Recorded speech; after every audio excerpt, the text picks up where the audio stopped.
ഭരണാധികാരികൾക്ക് ഭരണഘടനാ മൂല്യങ്ങളെ ഉയർത്തിപ്പിടിക്കാൻ കഴിയണം. എല്ലാ പൗരന്മാർക്കും തുല്യനീതി ഉറപ്പാക്കാൻ കഴിയണം. അല്ലാതെ സമ്പന്നന് ഒരു നീതി, പാവപ്പെട്ടവന് മറ്റൊരു നീതി, ആ നില വരാൻ പാടില്ല. അങ്ങനെ വന്നാൽ ജനങ്ങൾ അസ്വസ്ഥരാകും.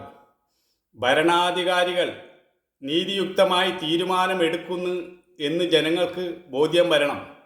വെറുതെ പറഞ്ഞതുകൊണ്ട് ആയില്ല. ജനങ്ങൾ എല്ലാം കണ്ടുകൊണ്ടിരിക്കുകയാണ്. ജനങ്ങളെ വിഡ്ഢിയാക്കാൻ ആർക്കും തന്നെ സാധ്യമല്ല. ഇന്ന് സോഷ്യൽ മീഡിയയുടെ കാലം കൂടിയാണ്. പകല് പോലെ ജനങ്ങൾ എല്ലാം കാണുന്നുണ്ട്.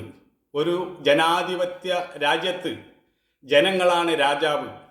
ജനങ്ങളുടെ ശമ്പളക്കാരാണ് ഭരണാധികാരികൾ. ആ ബോധം ഭരണാധികാരികൾക്ക് ഉണ്ടായിരിക്കണം. ഇല്ലെങ്കിൽ അവരെ ജനങ്ങൾ വീട്ടിലിരുത്തും.